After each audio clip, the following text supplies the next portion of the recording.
Olá para você que é inscrito aqui no canal Pão do Advento. Voltamos para mais um vídeo de estudo da Palavra de Deus, estudo da lição da Escola Sabatina. A lição da Escola Sabatina, nesse trimestre, ela está falando sobre o sofrimento. Então, nós estamos estudando um tema bíblico, o tema do sofrimento, as provações, né, as lutas do cristão, a resistência diante das provas e tentações, né, o poder de Deus atuando ali na vida dos cristãos, que nesse mundo, né, como disse Jesus, nesse mundo passariam por aflições. Então, nós não fomos chamados para viver assim vida de regalias aqui na Terra. Né? Muitos acreditam que é assim. Muitos, diante do sofrimento, acham que Deus o abandonou, enquanto que não é isso. Né? Jesus, na verdade, prometeu estar conosco nas provas, né, diante dos problemas, das dificuldades da vida. Ele falou: desse mundo passarei por aflições, mas tem de bom ânimo, porque eu venci o mundo. Então Jesus venceu o mundo e nós nos tornamos participantes dessa vitória. Ao lado dele nós podemos ser também vitoriosos. Né? Então nós vamos fazer aqui uma breve análise da lição, dos tópicos da lição. A lição dessa semana vem dizendo assim: vendo a face do ourives. Então o ourives, né, a gente já falou, comentou em alguns outros vídeos aqui, o ourives é aquele que trabalha, que vai provar o ouro, né, vai derreter o ouro, vai tirar suas impurezas, para torná-lo próprio, né, para estar, né, ser guardado na sala do tesouro, né, do grande rei. Então o ourives ele vai lapidar a pedra, ou ele vai queimar o ouro, então faz todo um trabalho ali para deixar tudo bonito, né, tudo perfeito com metal. E quem é o ourives aqui? Então? O ourives é Deus. Deus é quem faz esse trabalho. E o primeiro verso aqui da lição, ele diz assim: e todos nós, com o rosto descoberto, contemplando a glória do Senhor, somos transformados de glória em glória na sua própria imagem, como pelo Senhor, que é o Espírito. Então nós somos transformados de glória em glória a imagem e semelhança do Senhor. Né? Então, quando o texto evoca essa passagem imagem, ele está chamando a nossa atenção para o Gênesis, porque lá quando o homem foi criado à imagem e semelhança de Deus. O homem foi feito à imagem e semelhança de Deus. Então a imagem e semelhança ali corresponde não só à forma física, mas ao caráter. E o homem perdeu tanto o vigor da criação no seu físico, ele perdeu isso, e ele perdeu também o seu caráter. O caráter que ele tinha foi perdido. Hoje nós temos uma natureza pecaminosa. A natureza que o homem tinha estava em harmonia com as leis de Deus, com os reclamos de Deus, com a natureza. Já o homem caído, depois da queda, ele começa, né, imediatamente ele começa a demonstrar a sua natureza modificada. Né? A mulher que ele tanto amava, agora ele coloca ela como culpada. Ele não pensa duas vezes na hora de culpar a esposa. E ao culpar a esposa, está culpando o próprio Deus que criou a esposa. Né? Ele fala assim: a mulher que tu criaste. Então a gente vê aí uma decadência. Né? A gente vê ali depois que Adão e Eva têm seus filhos, um filho vai matar o outro. E a gente vai ver na descendência desse que matou mais mortes.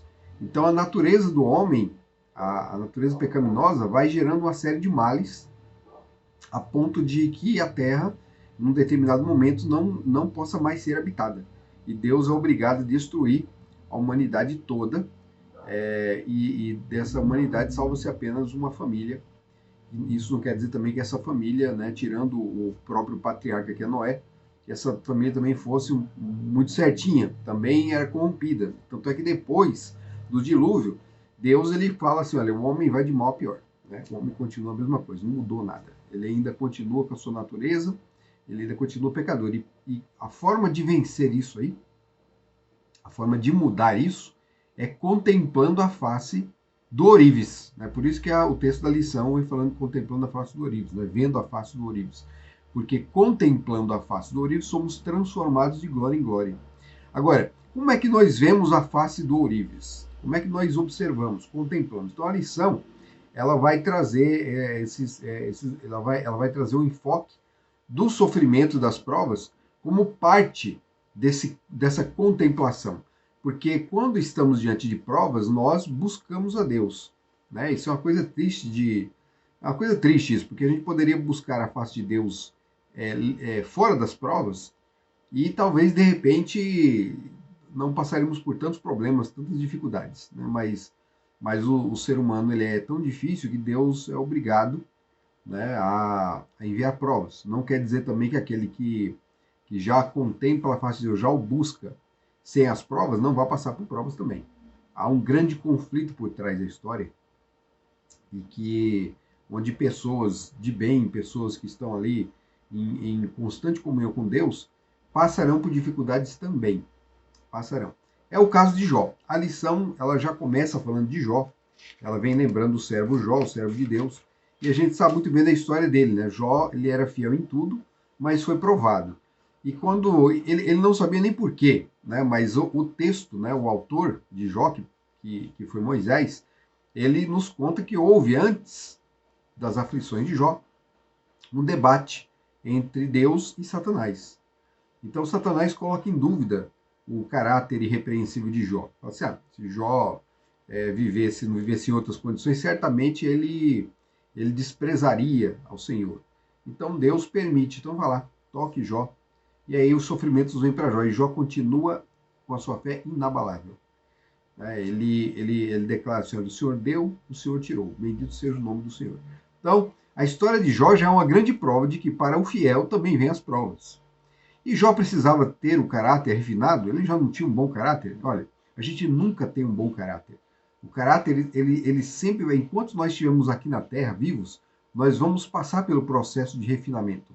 Mas sempre haverão arestas, sempre haverão escória misturada ali em nossa natureza. Por mais que estejamos próximos, né, em constante comunhão com Deus, né, nós continuamos com essa natureza, e ela pode explodir a qualquer hora, né? Então a gente vê Moisés, por exemplo, ali um homem que tinha uma comunhão tão íntima com Deus. A Bíblia fala que não houve um outro como ele que falava com o Senhor face a face. Ele contemplava a face do Senhor, assim, é lógico, né? Não de forma tão literal, porque ele seria fulminado, não tem como contemplar.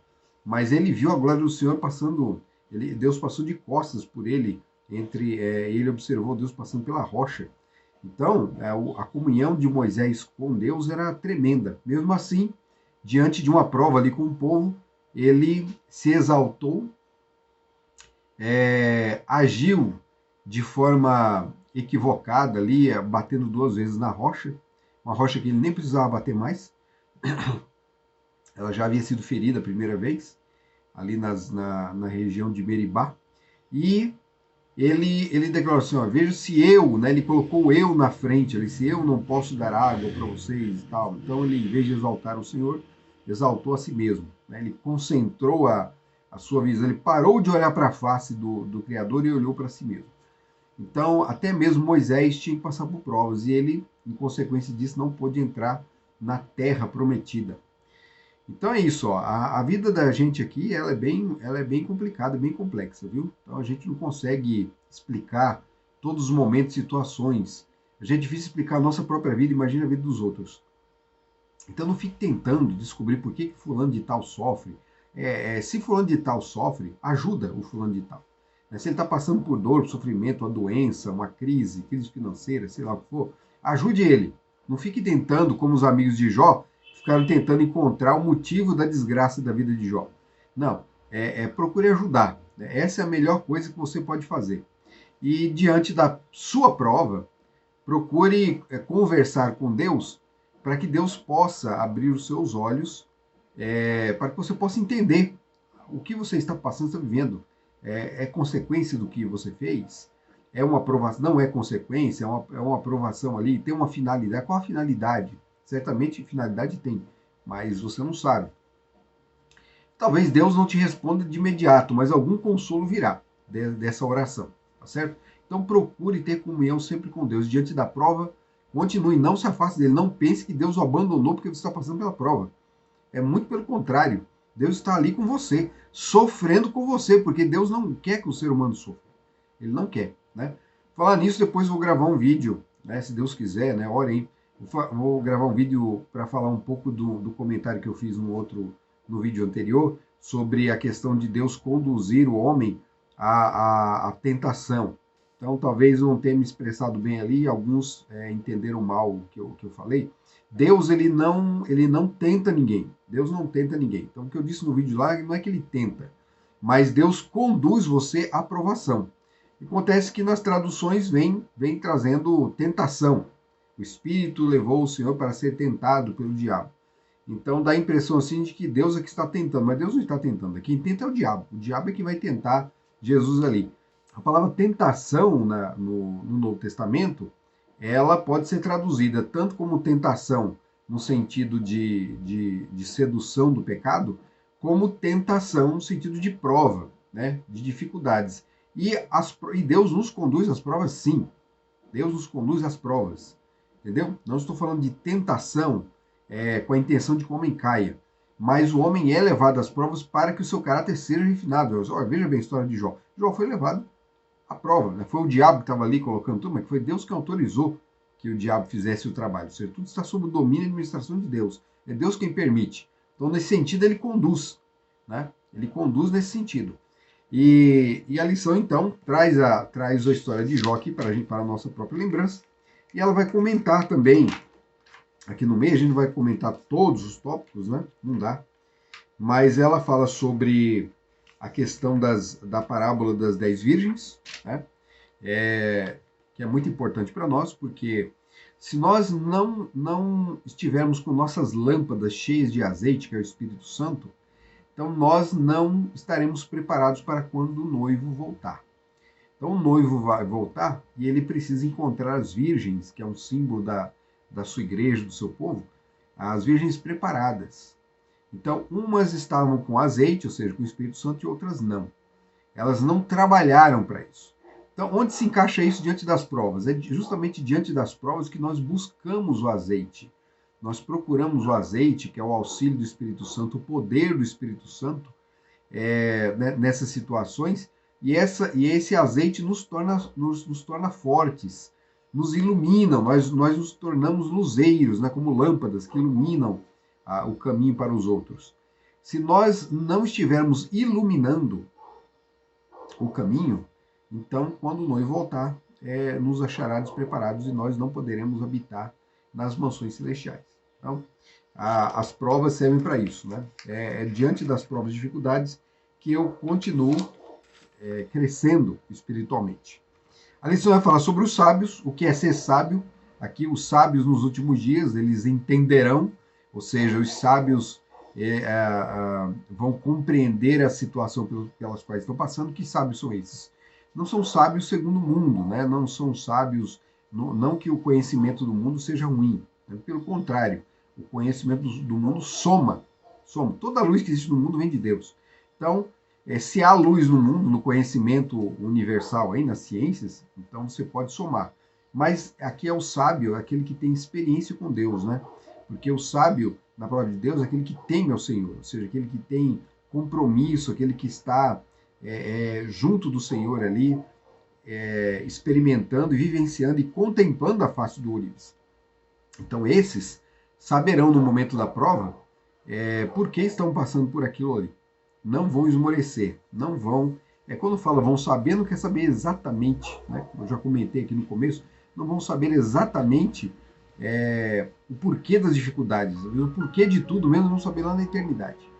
Mas saberão que Deus está por trás, provando e auxiliando, né? Porque eles temem ao Senhor, eles sabem que o Senhor está com ele. E no final a lição fala sobre a vida em congregação. Então nós congregados, né, junto com a igreja, com o povo de Deus, que nós vamos também desenvolver e vamos contemplar a face de Deus. Como é que eu contemplo a face de Deus no meio da igreja? Vendo tantos problemas na igreja, tantas dificuldades, né? Muita gente não entende isso. Mas as dificuldades que a igreja vão trazer para a sua vida, veja, a igreja também traz dificuldade, viu? Pensa que a igreja também é um lugar onde você vai entrar, vai ser aquele paraíso, aquele céu, um pedaço do céu na terra. Não, a igreja tem dificuldades, ela vai trazer dificuldades, e você tem de estar ali com a igreja, enfrentando as dificuldades, buscando harmonia com os irmãos, trabalhando pela paz, sendo pacificadores, porque os pacificadores, eles verão a Deus, eles é que verão a face de Deus. Então, quando você trabalha como pacificador, você enxerga a face de Deus, meu irmão, na face dos seus próprios irmãos, na convivência. Né? O ser humano, ele ali, né, em comunidade, você ao mesmo tempo que vai ver muita coisa ruim, você também vai ver muita coisa boa. Pessoas demonstrando um exemplo de fé, assim, de fé diante das provas e dificuldades, que vão inspirar você também. Então, não se afaste da comunidade nunca, né? Paulo fala assim, não deixeis de vos congregar. Aqueles que deixam de se congregar estão perdendo a oportunidade muito grande de estar transformando o seu caráter, preparando o seu caráter para que, quando Jesus voltar, possa ser recebido nos céus. Porque, olha, aqueles que não prepararem não serão recebidos. Infelizmente, mas a realidade é essa. A realidade é essa. Não vai ser diferente. Então, que Deus abençoe você. Continue buscando ao Senhor diante das provas e das dificuldades. Não desista, não desanime, porque Deus prometeu que estaria junto com aqueles. Ele venceu o mundo e Ele dará força para que você vença também. Que Deus abençoe você. Até o próximo vídeo. Tchau.